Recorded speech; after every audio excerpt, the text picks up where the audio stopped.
Hey guys, welcome to another video. Today we're going to be going over the adventure game example that will be due at the end of the week. It is formative, so you don't have to worry about it. This will be using uh, conditional statements, print statements, inputs to have a story game play out for you. So let's go into it. We're going to make at least 3 choices in our game, and those will be our conditional statements. All right. The first thing we do is I'm going to set this variable weapon to nothing at the moment because our inventory that we're going to have is empty. When we play the game, it prints out on the screen, you will wake up in an open field. And then it prints out, as you look around, there's a small man running towards you. Then it prints out, hello, and welcome to the wonderful kingdom of Mercerlot. There is this /n. What this will do is break this line here into 2 separate lines, as you can see on the right. That way, it's easier to read. And it says, we have been looking for a young traveler like you. It then asks, what is your name? And to ask something, you can use a variable. In this case, I named my variable name, and that should be equal to input and then some sort of question. What's your name, traveler? My name, I'll go with Mr. Flanagan because that is my name. It then says, it is fantastic to meet you, and then it adds in whatever that person typed in. In this case, I typed in Mr. Flanagan, so it says, it is fantastic to meet you, Mr. Flanagan.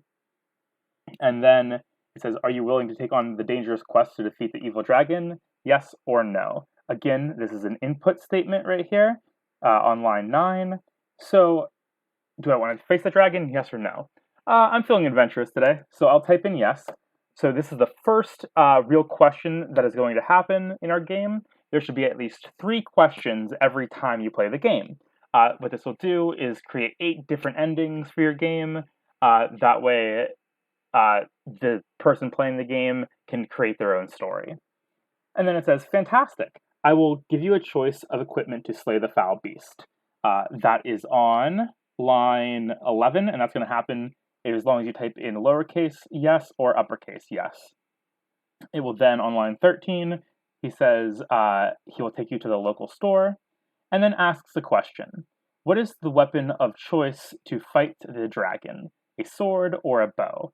And I can either type in sword and get this if statement active, or I could type in bow and get this if statement active. So let's see what happens. I'm going to type in sword, because I think that's cooler. And then it says sword. So if the weapon is sword, if I picked sword here, and you can see that in line 15, the double equals sign says to check to see if the weapon here, this variable, is equal to what they typed in. So if they typed in sword, it will print out, here is your weapon, a magical sword. And it obviously does that right here too. You will walk up to the dragon's lair, sword in hand. Again, that is line 17. That's happening inside of this if statement. And then what happens is it flies towards you. What do? The dragon's flying towards us. So we have 2 options. We could either jump on the dragon's back or slash its stomach. So I'm going to type in either jump or slash like the computer tells me to.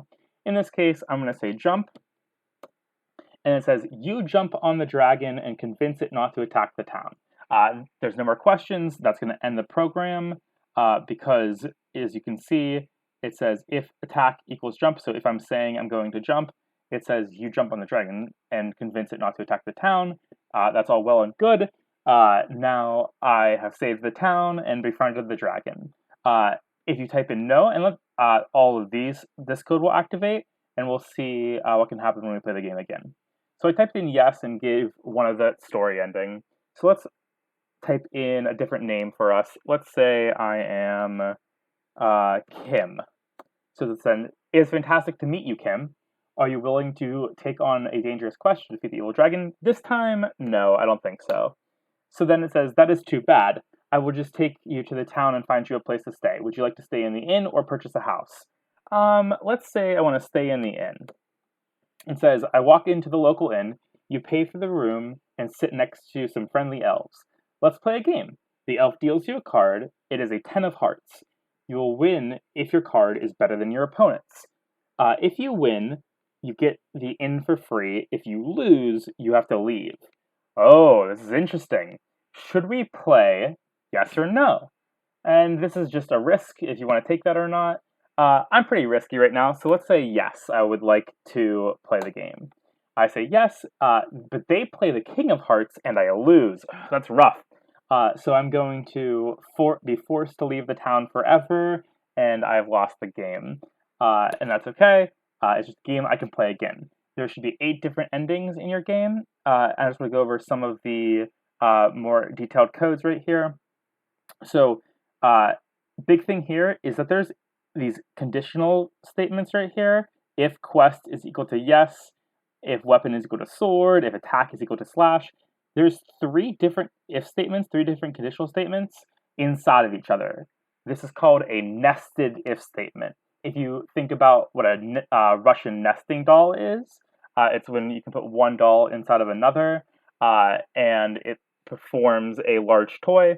And that's very similar to the if statements right here, these conditional statements, where this if statement, if attack equals slash, is inside of this if statement, if weapon equals sword. And this if weapon equals sword is inside of the first if statement, if quest is equal to yes. And what we mean by inside is when it's tabbed over. As you can see, these large yellow bars, all of this stuff will only happen, it'll even have a chance to happen if you click yes, because you can't slay the dragon if you choose not to go on the quest. It's not going to happen. So that's why we use these nested if statements, because we only want them to happen if we choose to go on the quest. If you have any questions, feel free to email me, and have some fun. I know spring break's coming up, so enjoy yourselves. All right, guys, good luck and have fun. Bye.